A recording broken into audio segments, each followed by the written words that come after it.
Assalamualaikum warahmatullahi wabarakatuh. Bismillahirrahmanirrahim. Alhamdulillahilladzi khalaqal insana fi ahsani taqwim. Asyhadu an la ilaha illallahul malikul haqqul mubin. Wa asyhadu anna Muhammadan abduhu wa rasuluhu wa arsalahu rahmatan lil alamin. Wa sallallahu wa sallama ala sayyidina wa habibina Muhammadin wa ala alihi wa ashabihi ajma'in amma ba'd. Qala Allah Ta'ala fi kitabihil karim A'udzu billahi minasy syaithanir rajim. Bismillahirrahmanirrahim. Inna anzalnahu fi lailatul qadar wa ma adraka ma lailatul qadar. Lailatul qadri khairum min alfi syahr. Tanazzalul malaikatu والروح فيها بإذن ربهم من كل أمر سلام هي حتى مطلع الفجر. Shadaqallahul Aliyyul Azim. Yang terhormat Bapak Agam Amin Taha Eskom selaku Kepala SMK Raden Umar Said Kudus, yang kami hormati Bapak Wakil Kepala SMK Raden Umar Said Kudus, baik dari bidang kesiswaan, kurikulum, hubungan masyarakat, dan sarana prasarana. Yang kami hormati pula Bapak Ibu Wali kelas yang saat ini sedang berada di dalam kelas. Yang kami hormati Bapak Ibu Tenaga Pendidik dan Kependidikan SMK Raden Umar Said Kudus, serta tak lupa anak-anakku dari kelas 10, 11, 12, baik dari jurusan DKV Teknik Grafika, DKV Desain Grafika, Animasi 3 dimensi dan 2 dimensi, serta PPLG yang amat sangat kami banggakan dan kami sayangi. Pertama-tama, marilah kita mengucapkan syukur bil lisan kita, naqaulina alhamdulillah wa syukurillah atas segala limpahan rahmatnya, segala limpahan inayah, hidayah, nikmat Islam, nikmat iman dan ihsan, sehingga pada pagi hari ini kita masih diberikan kesempatan untuk saling bertatap muka, saling mendengarkan dalam keadaan sehat walafiat tanpa kurang suatu apapun. Salawat dan salam juga tak pernah lupa kita haturkan kepada Nabiullah Baginda Nabi Muhammad sallallahu alaihi wasallam.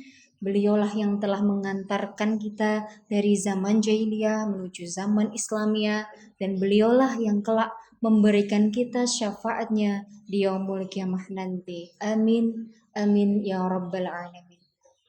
Bapak Ibu, anak-anakku yang dirahmati oleh Allah, tidak terasa kita telah memasuki di 10 hari terakhir di bulan Ramadan, di mana sebagian ulama berpendapat bahwa 10 hari terakhir tersebut terdapat satu malam yang istimewa, akan tetapi dirahasiakan oleh Allah, yaitu malam Lailatul Qadar. Tidak dapat dipungkiri bahwa ada beberapa pendapat tentang kapan sih terjadinya Lailatul Qadar itu sendiri. Beberapa ulama berpendapat, yang pertama, ada sebagian ulama yang berpendapat bahwa Lailatul Qadar itu ada di awal bulan Ramadan. Nah, ada juga yang berpendapat bahwa Lailatul Qadar itu ada di malam ke-17 bulan Ramadan. Dan pendapat yang ketiga bilang bahwa Lailatul Qadar itu ada di antara 10 malam terakhir di bulan Ramadan. Nah, meskipun demikian, meskipun terjadinya perbedaan di kalangan ulama tentang kapan sih sebenarnya Lailatul Qadar itu, tapi hal tersebut tentu tidak akan mempengaruhi seruan kita untuk selalu mengisi malam-malam di bulan Ramadan, khususnya di 10 hari terakhir ini nanti. Nah, lalu bagaimana Bu cara mengisinya, mengisi malam 10 malam terakhir ini? Nah, sebagaimana telah dipaparkan sebelumnya, di tausiah sebelumnya yang disampaikan oleh beliau Bapak Jumanto terkait keutamaan malam Lailatul Qadar, alangkah baiknya kita sebagai umat muslim menyiapkan diri berbondong-bondong untuk menyambut, untuk memburu apa itu malam Lailatul Qadar. Malam yang dianggap lebih baik daripada 1000 bulan. Nah, bisa dibayangkan satu malam dibandingkan dengan 1000 bulan. 1000 bulan itu kisarannya 83 tahun. Setahun ada 12 bulan. Masya Allah, kira-kira ada, kalau dikalikan ada 30.000 hari lebih. Nah, jadi ada 30.000 malam lebih. Satu malam dibandingkan dengan 30.000 malam. Masya Allah, sudah sangat terlihat betapa besarnya keutamaan malam Lailatul Qadar yang dirahasiakan oleh Allah tersebut. Dalam hadis dikatakan dari riwayat Imam Bukhari dan Muslim, "Man Lailatul Qadri imanan wahtisaban, ghufira lahu ma taqaddama min dambi." Barang siapa menghidupkan malam Lailatul Qadar dengan penuh keimanan dan hanya mengharap ridhonya Allah, hanya mengharap pahalanya Allah, maka ghufira lahu, diampunilah dosa-dosanya ma taqaddama min dambi, yaitu dosa-dosa yang telah lalu. Hadis riwayat Bukhari, Muslim tentang keutamaan malam Lailatul Qadar. Bapak Ibu serta anak-anakku yang dirahmati oleh Allah, dalam hadis tersebut disebutkan kata menghidupkan malam. Apa sih maksudnya menghidupkan malam itu? Nah, dijelaskan menghidupkan malam artinya adalah melakukan, meningkatkan ibadah kita di setiap malam selama 10 hari terakhir di bulan Ramadan ini. Ibadahnya ibadah apa saja yang dimaksudkan? Nah, untuk ibadahnya tentunya yang tidak boleh ketinggalan adalah ibadah wajib. Karena apa? Karena ketika kita meninggalkannya, maka yang akan kita dapatkan hanyalah dosa. Kecuali bagi mereka yang diperbolehkan Allah, yang mendapatkan rukhsah dari Allah untuk meninggalkan ibadah wajib tersebut. Ibadah wajibnya apa, Bu? Sholat 5 waktu, sholat fardu 5 waktu, dan puasa Ramadan. Selain ibadah wajib, ada juga ibadah-ibadah sunnah yang lain. Bisa dengan memperbanyak membaca istighfar, memperbanyak dzikir-dzikir yang lain, terus meningkatkan membaca Al-Quran sebagaimana yang sudah saya sampaikan sebelumnya mengenai keutamaan seseorang yang membaca Al-Quran, pahala yang kita dapatkan di setiap huruf yang kita lafalkan, Masya Allah sangat besar. Selanjutnya ada juga ibadah-ibadah sunnah yang lain, sholat-sholat sunnah sebagaimana yang telah disebutkan oleh Pak Jumanto sebelumnya, dan juga sebagaimana tuntutan dari Rasulullah SAW dengan memperbanyak doa, Allahumma innaka afuwun karim tuhibbul afwa fa'fu anna. Bapak Ibu anak-anak yang dirahmati oleh Allah, perlu kita ingat bahwa Allah itu menciptakan kita sebagai manusia di muka bumi ini tak lain tujuannya hanyalah agar kita beribadah kepadanya. Sebagaimana dalam Al-Quran dijelaskan, wa ma khalaqatul jinna wal insa illa liya'budun. Allah tidak menciptakan jin dan manusia kecuali agar mereka beribadah kepada Allah Subhanahu wa taala. Nah, dan juga agar kita menjadi seorang muslim dengan pribadi yang soleh solihah, seorang mukmin yang taat. Oleh karena itu, mari kita lihat, mari kita introspeksi diri, apakah kita sudah termasuk ke dalam seorang muslim muslimah yang soleh dan solehah atau belum. Nah, mari kita lihat ciri-ciri muslim yang soleh dan solehah itu seperti apa. Orang soleh adalah mereka yang tidak pernah menganggap ibadah wajib yang mereka lakukan itu sudah sempurna, dan mereka menganggap ibadah sunnah yang mereka lakukan sebagai penambal atau penyempurna dari ibadah wajib mereka. Nah, itu adalah ciri-ciri orang soleh, memiliki pemikiran yang seperti itu. Oleh karena itu, sebagaimana karena dalam suatu ibadah itu mereka merasa belum sempurnanya di bagian keikhlasan dan kekhusyukan. Sebagaimana Syekh Abdul Wahab Asy'arani menyebutkan, adab orang soleh kepada Allah Subhanahu wa taala adalah memiliki kerendahan hati, memiliki sikap ketawaduan yang luar biasa. Orang soleh tidak dengan bangga menganggap ibadah wajib yang mereka lakukan itu sudah sempurna. Dan orang soleh memaknai ibadah sunnah yang mereka lakukan sebagai penyempurna ibadah wajib mereka. Maka arti ibadah sunnah sebagai ibadah tambahan di luar ibadah wajib itu hanya bagi orang soleh, hanya berlaku bagi hamba Allah sebagaimana Rasul kita Nabiullah Muhammad SAW dan nabi-nabi yang lain. Jikalau ada misalnya seorang wali juga seperti itu. Ibadah sunnah mereka hanya bersifat sebagai penambal atau penyempurna ibadah wajib mereka. Jikalau ada seorang wali yang memiliki ibadah wajib yang sudah sempurna, tak lain itu adalah warisan dari para nabi dan rasul. Maka untuk itu kita sebagai hamba-hamba yang tentunya tidak pernah luput dari yang namanya perbuatan dosa dan tentunya menginginkan menjadi pribadi yang soleh dan solihah, mari kita tanamkan pemikiran sebagaimana sikap tawadhu dan rendah hatinya para orang soleh dengan tidak menganggap sempurna ibadah wajib yang telah kita lakukan dan tidak menganggap ibadah sunnah yang kita lakukan adalah sebagai ibadah di luar ibadah wajib. Akan tetapi jadikanlah ibadah sunnah yang kita lakukan sebagai penyempurna ibadah wajib yang kita lakukan.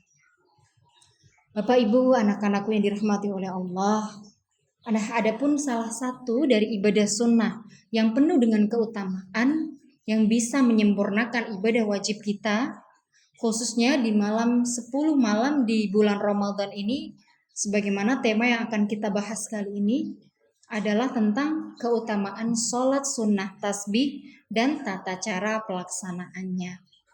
Dinamakan sholat sunnah tasbih karena di dalamnya kita dianjurkan banyak membaca tasbih di setiap gerakan-gerakan sholatnya.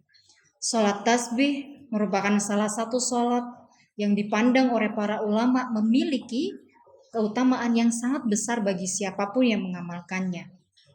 Sayyid Muhammad Alwi Al-Maliki dalam kitabnya Syaraful Ummah menuturkan bahwa sebagian dari kemuliaan umat Nabi Muhammad adalah Allah yang mengkhususkan sholat tasbih bagi mereka. Sholat tasbih tergolong ke dalam sholat sunnah mutlak. Artinya apa? Sholat yang pelaksanaannya dapat dilakukan kapan saja. Boleh siang hari, boleh malam hari. Kecuali di waktu-waktu terlarang. Nah, ketika melaksanakan sholat tasbih ada 2 waktu yang dilarang. Yang pertama adalah ketika waktu asar tiba hingga terbenamnya matahari. Kira-kira setengah 4 sore hingga jam setengah 6 terbenamnya matahari. Lalu yang kedua adalah waktu ketika subuh hingga terbitnya matahari. Ya kira-kira jam setengah 5 hingga setengah 6 juga terbitnya matahari, setengah 6 pagi. Nah jadi di luar 2 waktu yang tadi, 2 waktu yang dilarang diperbolehkan untuk melaksanakan sholat sunnah tasbih. Dikatakan dalam suatu hadis bahwa sholat sunnah tasbih merupakan satu-satunya sholat sunnah yang sangat dianjurkan untuk dikerjakan walaupun hanya seumur hidup sekali. Yang demikian itu bukti bahwa besarnya keutamaan dari sholat sunnah tasbih itu sendiri.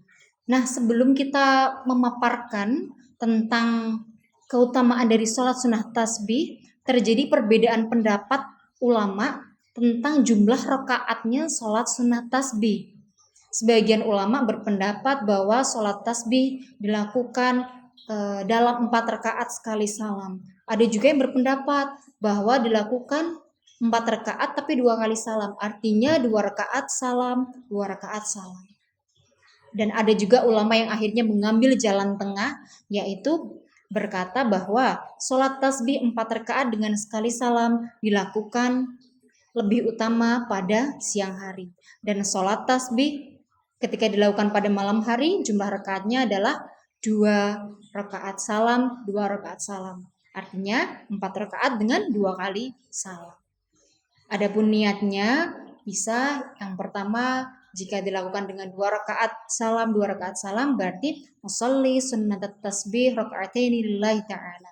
Sedangkan jika dilakukan 4 rakaat dengan sekali salam berarti usolli sunnat tasbih arba'a raka'atin lillahi ta'ala.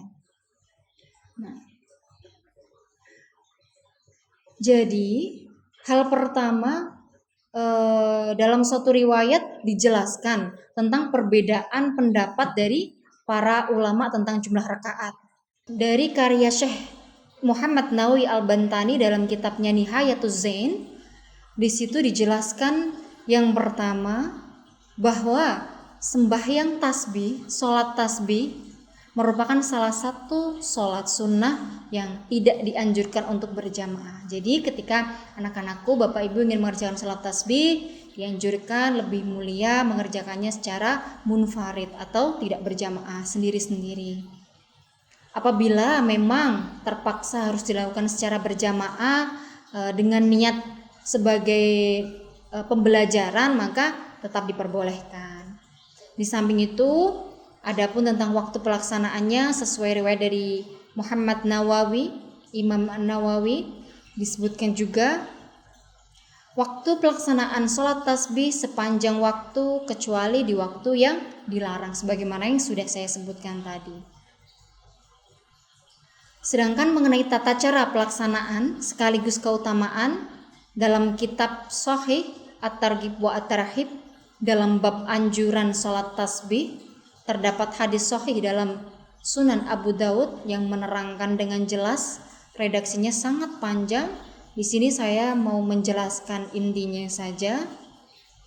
Dalam hadis ini menerangkan tentang makna sholat tasbih itu dilakukan 4 rakaat yang di dalamnya terdapat bacaan tasbih sebanyak 300 kali. Dan di dalamnya juga dijelaskan tentang 10 keutamaan ketika kita menjalankan, mendirikan, melaksanakan sholat sunnah tasbih.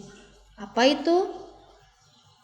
Yang pertama adalah disebutkan di sini redaksinya, ghafarallahu laka dambaka awalahu wa akhirahu.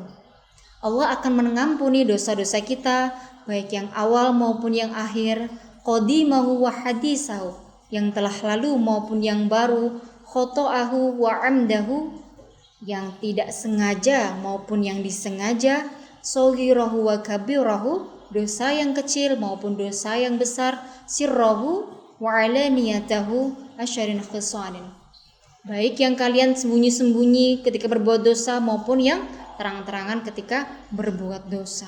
Itulah 10 dosa yang diampuni oleh Allah ketika kita menjalankan atau mendirikan sholat sunnah tasbih. Nah, secara tekstual dari hadis ini, hadis di atas, Rasulullah telah menjelaskan keutamaan yang begitu besar dalam sholat sunnah tasbih. Dengan 4 rakaat sholat tasbih, semua dosa yang dilakukan oleh orang yang mengamalkannya diampuni oleh Allah. Ini bisa disimpulkan dari ungkapan Rasulullah yang memerinci secara detail sifat-sifat dosa yang diampuni, sebagaimana tadi, yang awal dan yang akhir, sengaja maupun tidak sengaja, yang kecil dan yang besar, sembunyi maupun terang-terangan. Bahkan ada ulama, Sayyid Muhammad Al-Maliki, menyebutkan bahwa dosa besar pun dapat terampuni hanya dengan melakukan sholat sunnah tasbih. Hanya saja yang perlu digarisbawahi, pengampunan itu apabila pelaksanaan sholat tasbih tersebut dibarengi dengan pemenuhan syarat-syarat bertaubat yang terdiri dari istighfar, meminta ampun. Apa saja syarat-syarat bertobat? Masih ingat nggak anak-anak? Yang pertama tentunya istighfar, meminta ampun dengan lisan, astagfirullahaladzim. Terus yang kedua menyesali perbuatan. Terus yang ketiga adalah memiliki tekad kuat untuk tidak mengulangi kesalahan.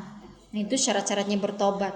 Jadi meskipun kalian mengerjakan sholat tasbih, tapi kalian tidak diiringi dengan niatan bertobat dengan sungguh-sungguh, taubatan nasuha, maka dosa-dosa yang sudah kalian lakukan tidak begitu dengan mudahnya akan diampuni. Jadi harus diiringi, disertai dengan taubatan nasuha.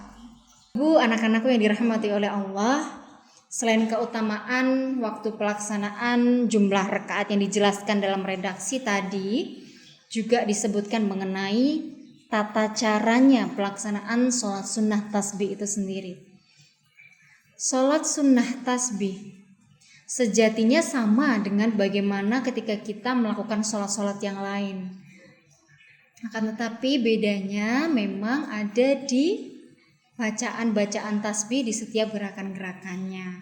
Nah, di sini yang pertama adalah kita berdiri menghadap ke kiblat, sebagaimana ketika kita mendirikan sholat fardu dan sholat lainnya dengan membaca niat, sebagaimana tadi yang sudah saya sebutkan. Apabila 2 rakaat dikerjakan, maka usolli sunnat tasbih raka'ataini lillahi ta'ala.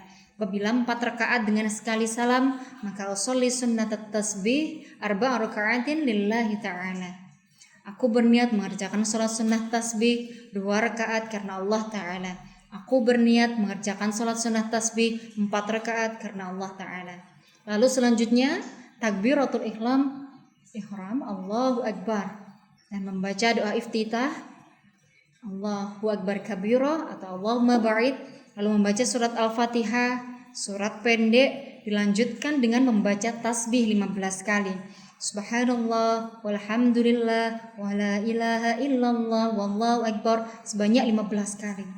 Selanjutnya ruku, subhana rabbiyal azim wa bihamdi dengan 3 kali, lalu dilanjutkan membaca tasbih 10 kali. Subhanallah walhamdulillah wala ilaha illallah wallahu akbar sebanyak 10 kali. Nah, selanjutnya bangkit dari ruku atau iktidal. Membaca bacaan iktidar, sami Allah liman hamidah, rabbana walakal hamdu. Setelah itu membaca tasbih lagi 10 kali. Subhanallah walhamdulillah wala ilaha illallah wallahu akbar sebanyak 10 kali. Lalu dilanjutkan dengan gerakan selanjutnya adalah sujud, membaca bacaan sujud subhana rabbiyal a'la wa bihamdi 3 kali, lalu dilanjutkan membaca tasbih 10 kali. Bangun dari sujud, di tasyahud awal membaca Rabbighfirli warhamni wajburni warfa'ni warzuqni wahdini wa'afini wa'fu anni. Setelah selesai dilanjutkan membaca tasbih 10 kali juga. Nah, lalu sujud yang kedua, sebagaimana sujud yang pertama, membaca bacaan sujud 3 kali, dilanjutkan membaca tasbih 10 kali lagi. Bangun dari sujud sebelum berdiri, duduk sejenak membaca tasbih 10 kali lagi. Maka jika dihitung dari rakaat pertama ini, jumlah bacaan tasbihnya sudah sebanyak 75 kali. Dan sholat sunat tasbih dianjurkan mengerjakannya adalah 4 rakaat. Ketika dalam 1 rakaat jumlahnya 75 kali bacaan tasbih, dikalikan menjadi 4 rakaat jumlahnya adalah 300 kali membaca tasbih. Adapun apabila lupa tidak membaca tasbih di salah satu tempat, maka boleh dibaca di tempat yang lain sebagai penggantinya. Bapak Ibu anak-anakku yang dirahmati oleh Allah, dalam hadis tadi dijelaskan jika seseorang benar-benar belum bisa dan belum terbiasa melaksanakan sholat tasbih, di redaksi yang paling akhir di hadisnya dijelaskan. Coba saya bacakan redaksinya. Di sini disebutkan tasliha fi kulli yaumin marrah faf'al fa in lam taf'al fa fi kulli jumu'atin marrah fa in lam taf'al fa fi kulli syahrin marrah fa in lam taf'al fa fi kulli sanatin marrah fa in lam taf'al fa fi umurika marrah. Apa itu artinya?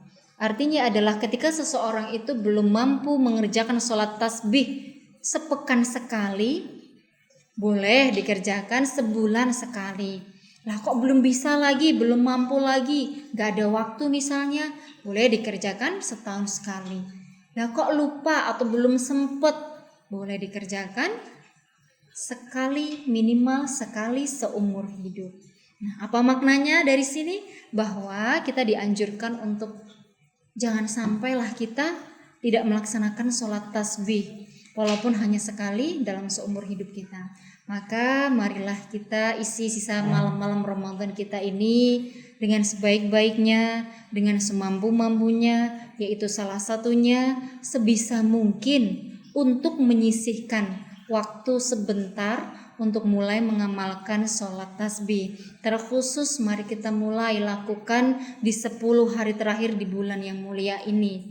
Tentunya dengan harapan kita akan mendapatkan yang namanya keberkahan dan kemuliaan malam Lailatul Qadar, di mana para malaikat turun ke bumi menyertai ibadah kita yang kita kerjakan dan mengaminkan segala doa-doa yang kita panjatkan kepada Allah Subhanahu wa taala. Terkhusus untuk mendapatkan keutamaan dari sholat sunnah tasbih yang telah kita kerjakan. Amin Allahumma amin. Bapak Ibu, anak-anak yang dirahmati oleh Allah, sebelum saya tutup tausiah pada pagi hari ini, mari kita melantunkan tasbih 2 kali bersama-sama. Subhanallah walhamdulillah wala ilaha illallah wallahu akbar wala haula wala quwwata illa billahil aliyil azim. Satu kali lagi. Subhanallah walhamdulillah wala ilaha illallah wallahu akbar la haula wala quwwata illa billahil aliyil azim. Sekian yang dapat saya sampaikan, semoga bermanfaat.